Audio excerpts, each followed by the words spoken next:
और रोज उसकी चर्चा हो रही है। बोले भी है कि 2024 के बाद तेजस्वी बहाल।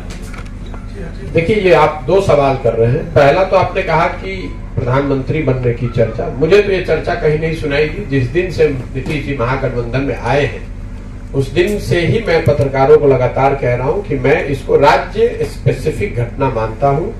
नीतीश जी की क्रेडिबिलिटी आज के तारीख में ऐसी नहीं है कि उनके बारे में बिहार प्रधानमंत्री बनना तो छोड़ दीजिए, बिहार का मुख्यमंत्री बने रहने के लिए उन पर संकट है। कहीं कोई चर्चा नहीं है, कहीं कोई प्रयास नहीं है। ये चर्चा कौन सुन रहा है मैं तो नहीं जानता हूं। जहां तक दूसरी बात है वो ज्यादा महत्वपूर्ण है। उन्होंने कहा कि 25 का चुनाव तेजस्वी जी के नेतृत्व में लड़ा जाएगा। तो मेरी मांग ये है, मेरा सुझाव भी ये है कि भाई 25 तक इंतजार करने की जरूरत क्या है। आज जो गठबंधन है उसमें आरजेडी सबसे बड़ा दल है, तो नीतीश कुमार जी को अभी ही तेजस्वी जी को मुख्यमंत्री बना देना चाहिए ताकि वो 3 साल उनके पास काम करने का अवसर रहे और जनता के पास भी अवसर होगा कि वो देख पाएगी कि 3 वर्ष में तेजस्वी यादव ने कितना बढ़िया काम किया, ताकि जब उनके नेतृत्व में चुनाव हो तो जनता उनके कामकाज के आधार पर, उनके 3 साल के परफॉर्मेंस के आधार पर वोट कर सके। अभी तक जो हम लोग देख रहे हैं तेजस्वी जी का जो परफॉर्मेंस है, जिसके नेतृत्व में महागठबंधन चुनाव नीतीश जी के शब्दों में लड़ने वाला है, साहब ने ये कहा था कि मैं जब आऊंगा सरकार में तो पहली कैबिनेट में एक कलम साइन, पहला जो डिसीजन साइन करूंगा वो 10 लाख लड़कों के नौकरी का है। अब पिछले 3 महीने से ज्यादा से कैबिनेट में हैं और कई कैबिनेट में कई सिग्नेचर भी किए होंगे कैबिनेट के डिसीजन पे।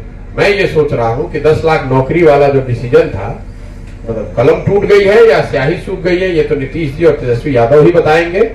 लेकिन हम लोगों ने ये जरूर देखा कि लड़कों को टीईटी और सीटेट के पास किए हुए लड़कों को डाक बंगला चौराहे पर दौड़ा दौड़ा कर मारा गया। अगर आप 10 लाख लोगों को नौकरी देने की बात कर रहे हैं तो इससे आसान तो कोई तरीका ही नहीं है। बिहार में शिक्षकों की भारी कमी है और सीटेट और टीईटी और सीटेट पास किए हुए लोग जो है वो बैठे हुए हैं, वो क्वालिफाई किए हुए हैं। आप उनको एक कलम से उनको नौकरी दे सकते हैं। तो और आपने चुनाव से पहले वादा भी किया था, तो अब उनको दे के दिखा दीजिए। देखिए, ये झूठे वादे करना और लोगों को भ्रम में डालकर वोट लेना, इनकी ये पुरानी फितरत है। अब बिहार में सबसे ज्यादा हालत जो खराब है, ग्रामीण सड़कों की हालत खराब है। तो ग्रामीण सड़क मंत्री कौन है? ग्रामीण कार्य मंत्री तेजस्वी यादव है। हो रही है वो खरीदते हैं और केंद्र सरकार से उसका रिइंबर्समेंट लेते हैं। बिहार सरकार में चूंकि ये खरीद हो ही नहीं रही है तो हम लोग केंद्र से स्वाभाविक है कि कोई उस मद में पैसा ले नहीं पा रहे हैं और बिहार के किसानों का, बिहार के लोगों का इतना बड़ा नुकसान हर साल हो रहा है। तीसरी जो बात हम लोगों ने देखी, शिक्षा ध्वस्त है, किसान की हालत यह है और रोजी रोजगार पलायन की बात। चौथी जो बात हम लोगों ने देखी कि आखिर यहाँ पर छोटे उद्योग धंधे रोजगार लोग क्यों नहीं कर पा रहे। कोई व्यक्ति है जो मान लीजिए कि उसको बाल काटने की ट्रेनिंग है, वो बार्बर है, हजाम, वो बाहर जाकर मजदूर के तौर पर या नौकरी के तौर पर 10,000, 8,000 बॉम्बे, दिल्ली या कहीं बड़े शहर में जाकर हजाम का काम कर रहा है, लेकिन वो अपने यहाँ सैलून नहीं लगा पा रहा है। उसकी एक बड़ी वजह यह है, बिहार में हम लोग को लगता है कि उद्योग धंधे, अगर कोई उद्योग धंधों से हम लोग का लेना देना होता है कि चीनी मिल चालू हुआ कि नहीं, चॉकलेट फैक्ट्री है कि नहीं, वो तो एक पहलू है। लेकिन जो चीज हम लोग देख रहे हैं, बिहार में स्ट्रक्चर्ड इंस्टीट्यूशनलाइज्ड क्रेडिट का न होना, मतलब बैंकों के माध्यम से जो ऋण मिलना चाहिए लोगों को वो न मिलना, बिहार में उद्योग धंधों के न पनपने के पीछे सबसे बड़ा कारण है। और इसकी चर्चा पत्रकारों से कहीं पर कोई करता नहीं है, इसलिए मैं आपका समय 2 मिनट लूंगा इसको समझाने के लिए। बिहार में कोई इसकी चर्चा नहीं करता है। देखिए, जो बैंकिंग व्यवस्था पूरे देश में है, बैंक का काम यह है कि वो लोगों से डिपॉजिट लेते हैं और वो लोग जो रिस्क लेने वाले हैं, जो रोजी रोजगार व्यापार करना चाहते हैं, वो बैंकों से ऋण लेते हैं। बैंकों का यही धंधा है। जो 100 रुपए बैंक जमा करते हैं उसके मुकाबले वो ज्यादातर पैसा लोगों को ऋण में देते हैं ताकि लोग रोजगार कर सके और उनसे बैंकों की अपनी कमाई भी होती है।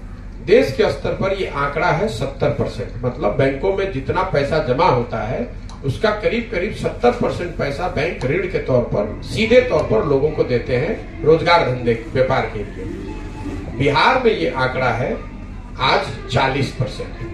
इसका असर क्या हो रहा है मैं आपको ये बताना चाहता हूं। पिछले साल बिहार की गरीब जनता ने बिहार के बैंकों में 4.5 लाख करोड़ रुपया जमा कराया।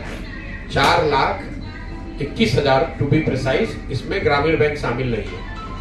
जो नेशनलाइज्ड और प्राइवेट बैंक हैं उसमें बिहार की जनता ने 4,21,000 करोड़ रुपया जमा कराया। अब क्रेडिट डिपॉजिट रेशियो जो देश का औसत है, 70% पैसा अगर बिहार के लोगों को ऋण से, ग्रामीण सड़क मंत्री कौन है? ग्रामीण कार्य मंत्री तेजस्वी यादव है। स्वास्थ्य व्यवस्था बिल्कुल खराब है, तो स्वास्थ्य मंत्री कौन है? तेजस्वी यादव है। शिक्षा व्यवस्था, आप लोग रोज कह रहे हैं कि शिक्षा व्यवस्था बिहार में ध्वस्त है, तो शिक्षा मंत्री आरजेडी का मंत्री चंद्रशेखर जी है। तो मुख्यमंत्री बन जाए, प्रधानमंत्री के चेहरा बन जाए, वो तो नीतीश कुमार का मतलब ऐसा है कि बिहार कोई नीतीश कुमार की जागीर थोड़ी ना है जिसको अपना चेहरा बनाना है दल का बना दे। लेकिन बिहार की जनता तो ये भी देखेगी ना कि आप नेता होने के नाते, सामाजिक कार्यकर्ता होने के नाते, राजनेता होने के नाते, मंत्री होने के नाते आपने काम क्या किया। लेकिन मोटे तौर पर मैं यही उस पर टिप्पणी करूंगा कि नीतीश जी को 2025 तक का इंतजार नहीं करना चाहिए। तेजस्वी को अभी मुख्यमंत्री बना देना चाहिए ताकि लोग ये देख पाए कि तेजस्वी यादव में कितनी काबिलियत है और कितना बढ़िया वो बिहार को चलाते हैं, कैसे बिहार की व्यवस्था को सुधारते हैं। और उसके आधार पर 25 में उस पर मत पड़ेगा तो शायद नीतीश कुमार के लिए और महागठबंधन के लिए भी बेहतर होगा।